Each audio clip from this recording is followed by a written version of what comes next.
जय श्री राम। जय श्री विश्वकर्मा। साथियों, यह जो विश्वकर्मा पुराण की कथा है, यह सर्वप्रथम श्री शेष नारायण भगवान ने श्री वशिष्ठ जी को सुनाई है।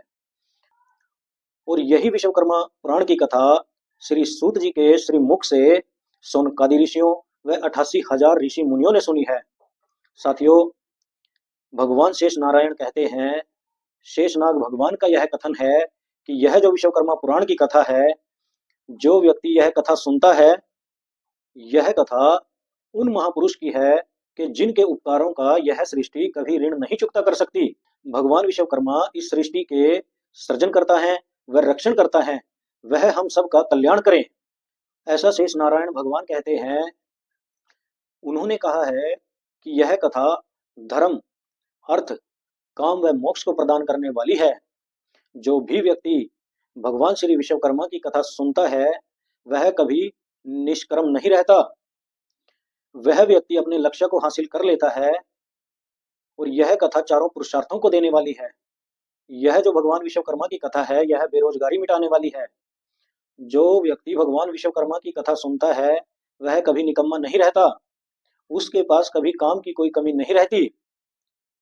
यह कथा व्यक्ति को कर्मशील बनाती है। कर्म करना ही इंसान का सबसे बड़ा धर्म है। यह जो विश्वकर्मा भगवान की कथा है, यह सुनने से व्यक्ति का मन कभी मलिन नहीं होता, उसे चिंताएं नहीं सताती, और वह व्यक्ति कभी निकम्मा नहीं रहता, निष्कर्म नहीं रहता।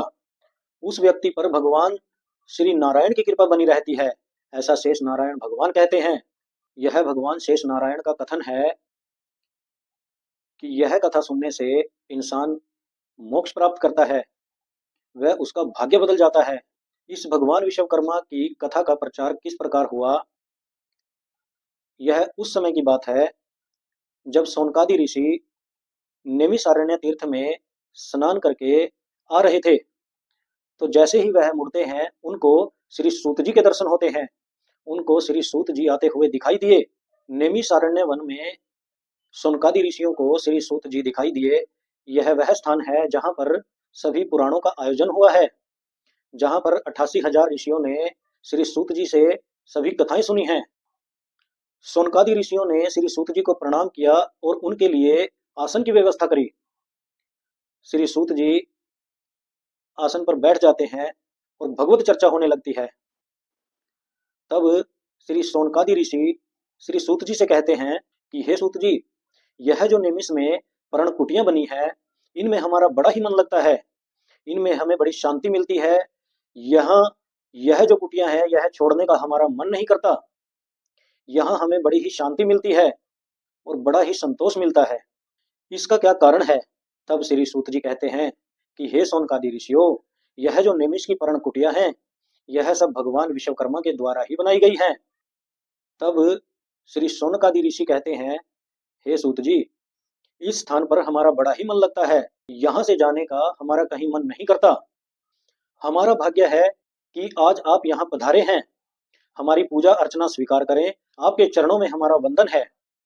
तब सौनकादि ऋषियों ने श्री सूत जी की वंदना करी और पुष्प व धूप दीप आदि से उनका वंदन किया, उनकी पूजा की।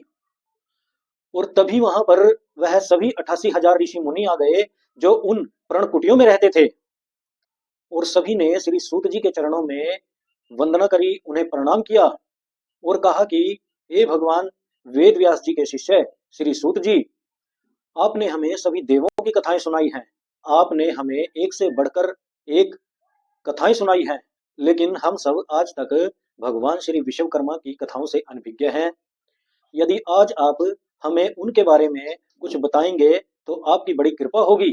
तब श्री सौनकादि ऋषि कहते हैं, हे श्री सूत जी, आपकी वाणी बड़ी ही मधुर है। आपके श्री मुख से हमें कथा सुनते सुनते तृप्ति नहीं होती, हम तो प्यासे के प्यासे ही रह जाते हैं। कथा सुनने का फल ही यही है कि भगवान की कथा बस सुनते ही रहें, सुनते ही रहें। तब 88,000 ऋषियों की आंखों से आंसू आ जाते हैं और वह कहते हैं कि हे ऋषिवर, हे सूत जी, हम कब से आपके श्री मुख से भगवान की कथाएं सुन रहे हैं, पर हमें आज तक तृप्ति नहीं हुई।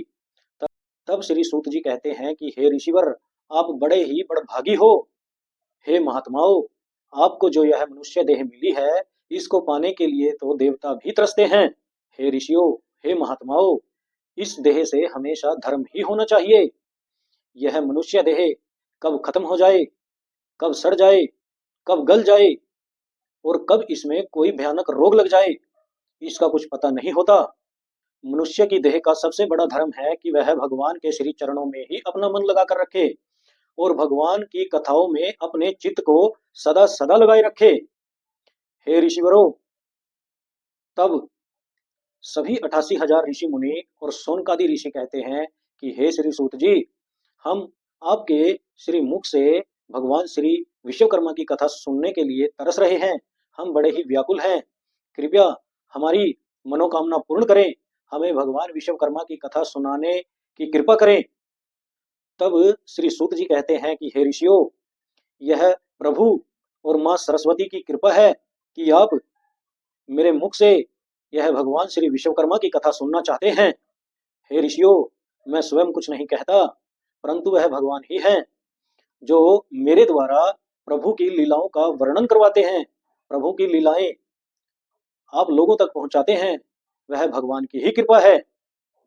आपने यह जो भगवान विश्वकर्मा के बारे में मुझसे पूछा है, यह स्वयं शारदा अम्बा आपके मुख से कहलवा रही हैं और वही भगवान, वही शारदा अम्बा यह सुनना चाहती हैं। वही मां सरस्वती आपके कंठ में आकर विराजित हो गई है। श्री सूत जी कहते हैं कि हे ऋषियों, जिस देव के बारे में सुनने के लिए आपके मन में जिज्ञासा उत्पन्न हुई है और आपने यह प्रश्न किया है कि वह कथा बड़ी ही परम पवित्र है, यह कथा काम क्रोध से मुक्ति दिलाने वाली है और यह कथा मोक्ष प्रदान करने वाली है।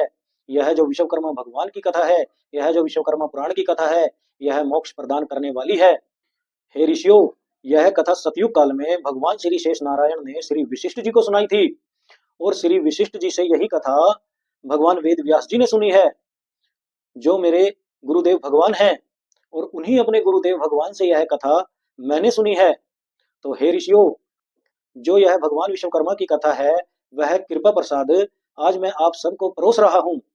और इतना कहकर श्री सूत जी की आंखें बंद हो गई, उनके नेत्रों से आंसू बहने लगे।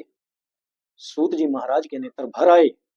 बहुत देर तक श्री सूत जी आंखें बंद करके बैठे रहे और जब उनकी आंखें खुली तो उनकी आंखों से, उनके नेत्रों से गदगद आंसू बह रहे थे। उनकी आंखों में बहुत खुशी थी, बहुत चमक थी और कुछ समय बाद वह फिर से अपने आसन पर विराजमान हो गए। इस सृष्टि में जितने भी आसन हैं, वह सब भगवान विश्वकर्मा के ही बनाए हुए हैं, वह सब भगवान विश्वकर्मा की ही देन है। भक्तों, भगवान विश्वकर्मा एक ऐसे देव हैं कि जो भी प्राणी इनकी शरण में आया है, इन्होंने सबका कल्याण ही किया है। इस संपूर्ण सृष्टि में यह एक ऐसे देव हैं कि इन्होंने सभी युगों में कभी भी किसी प्राणी का अहित नहीं किया। यह तो सबका कल्याण ही करते हैं, चाहे वह कोई देवता हो, चाहे वह कोई दानव हो या कोई मानव हो। जो भी प्राणी इनकी शरण में आया है, इन्होंने सभी प्राणियों का कल्याण ही किया है। भक्तों, आज तक कहीं भी किसी ग्रंथ में कोई उल्लेख नहीं है कि भगवान विश्वकर्मा ने किसी एक प्राणी का भी अहित किया हो।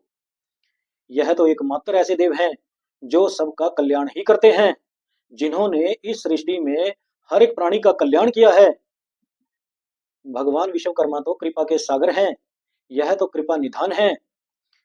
साथियों, भगवान विश्वकर्मा वही पारब्रह्म परमेश्वर हैं, वही सत्यनारायण भगवान है जो सभी रूपों में, सभी स्थानों पर विराजमान रहते हैं।